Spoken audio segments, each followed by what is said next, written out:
Now that we have Tails installed, configured with persistence, and we learned the basics on how to use it and interact with it, in this lecture, I want to talk about the Tor browser that comes with Tails and highlight a major restriction that Tails enforces over the Tor web browser. So, going to the applications, you can see we have in our favorites the Tor browser. As you know, we've actually covered this browser before and we spoke about how it works, and we learned how to install it on different operating systems and how to properly configure it for optimum security and anonymity. So what we have here is an identical version to the browser that I showed you before. You can go to check.torproject.org to make sure that everything is connected, but we already know that everything is working because, as I mentioned before, all connections sent from Tails, from the whole operating system, go through the Tor network, and we can confirm this from this onion. But if you really just want to double check, you can just go to check.torproject.org, and as you can see, it's telling us that everything is working, everything's configured properly, and we are using the Tor network. Now, as I showed you before, you can go to the onion icon in here to request a new identity, change security settings, or check for updates. You can check your Tor circuit from here, and you can also modify the options from here. Now, like I said, I spent multiple lectures explaining what the circuit is, what do we mean by a new identity and a new circuit, how to modify the security options for optimum security and anonymity. So I'm not gonna talk about that now. You can go ahead and do everything that I showed you previously because the steps to do it here are identical to the steps you'd follow with any Tor browser regardless of what operating system it's installed on. So I'm just gonna go and change my security settings and crank that to the safest, and we are good to go. I'm also gonna keep the screen at this size because, as I mentioned before, you don't want to use the screen in full screen because that'll give information about your monitor. Also, keeping it at the default size is always a good idea because that makes you less unique, and like I said, Tor and Tails work best by making it hard to distinguish the users that use these services. So when we keep the window at the default size, it's harder to distinguish between me and other users. What I want to cover though in this lecture is an extra feature that Tails implements, or an extra restriction that Tails applies to the Tor browser. To improve the security of the whole browser, so that it's more difficult to exploit and use to gain access to our system, Tails implement kernel-level restrictions over the Tor browser so that it cannot access any folder, any location within the file system except for one folder. Therefore, if we wanted to download something from the browser or upload something, we can only do that from one folder in our file system. So, if we look at the places here, you'll see we have a folder called Tor Browser, and we have a folder called Tor Browser Persistent because I enabled persistence on my installation. You will only see this if you enable persistence. And as the names suggest, the Tor Browser folder is non-persistent, so anything you place in this folder will be deleted once you shut down or restart Tails. The persistent folder is persistent, so if you store anything in that folder, it will not be deleted when you restart or shut down Tails. Now, these two folders or directories are the only folders that the Tor browser has access to. So, if, for example, you wanted to save this image, so you're going to go right-click and save image as. I'm just giving this as an example, but this applies for anything that you want to save. You'll see we're automatically in Amnesia, which is the name of our user, Tor browser. So this is the path that we are in. And if we wanted to change this path to save this somewhere else, for example, if you click on desktop, you'll see we'll get an error message saying permission denied. You'll get this error message if you click on any other directory in your computer except the Tor browser directories, the Tor browser normal and the Tor browser persistent. So let's store this, for example, in the Tor browser in here, and it's just going to be called Tor on PNG. I'm going to save it. And now if I go to Places, Tor browser, you'll see we have the image here. So it's just like any other directory. The only thing is this is the only directory that is visible to the Tor browser. So the same thing applies if you wanted to upload a file and send it anywhere.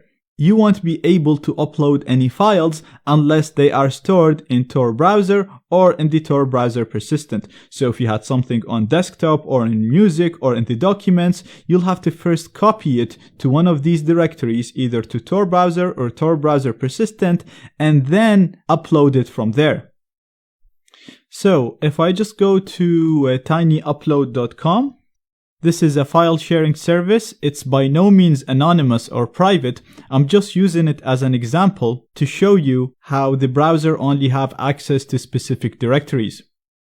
So if I click on browse to select the file that I want to upload, again, you can see by default, I'm in the Tor browser directory, which I can upload files from with no problems. But if I try to go to my documents, again, I'll get the same error. Downloads or any other directory, I'll always be getting this error. Therefore, if you want to upload something, you'll have to copy it, paste it in your Tor browser or your Tor browser persistent if you have one, if you enabled persistence.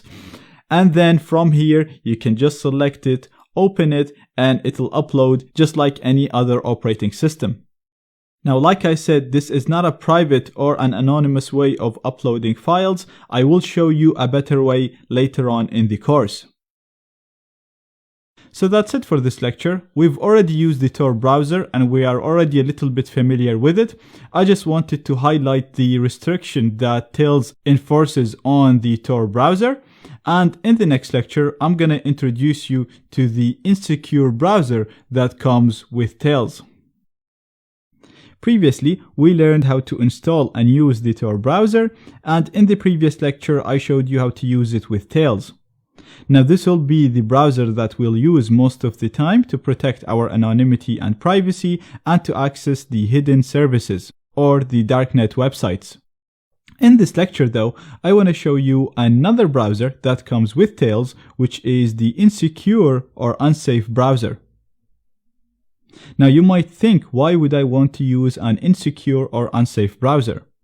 See, as we mentioned before, unlike installing the Tor browser on other operating systems such as Windows OS X or Linux, where only traffic going through the Tor browser will go through the Tor network and all other traffic will literally go directly to the internet, on Tails, all traffic is forced to go through the Tor network.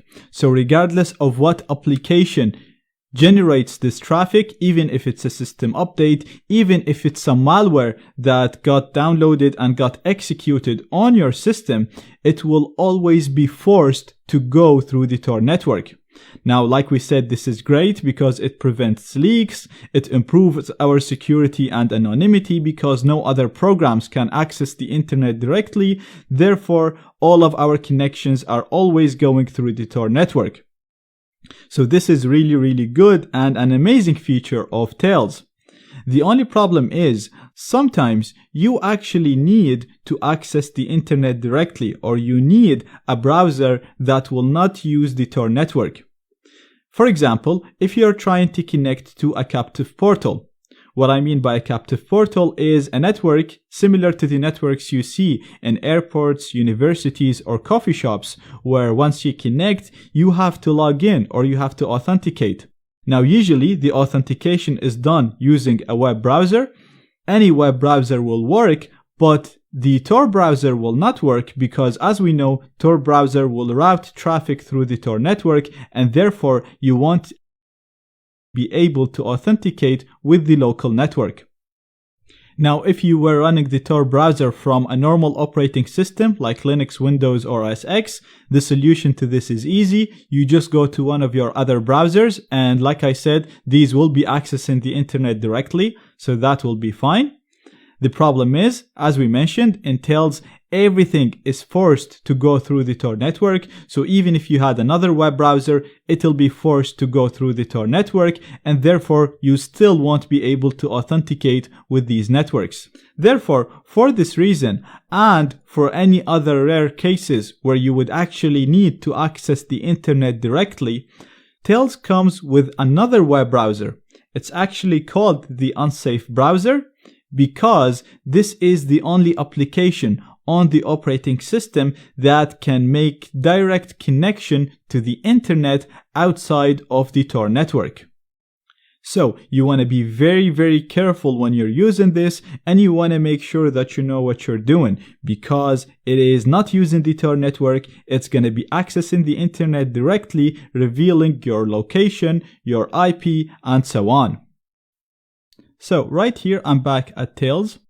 And if I go to my Wi-Fi networks and look for a Wi-Fi network, you can see that there is a Starbucks Wi-Fi around me. So this is a coffee shop network, and this is an example of a network that uses a captive portal. Like I said, these networks are commonly used in coffee shops, colleges, hotels, or airports.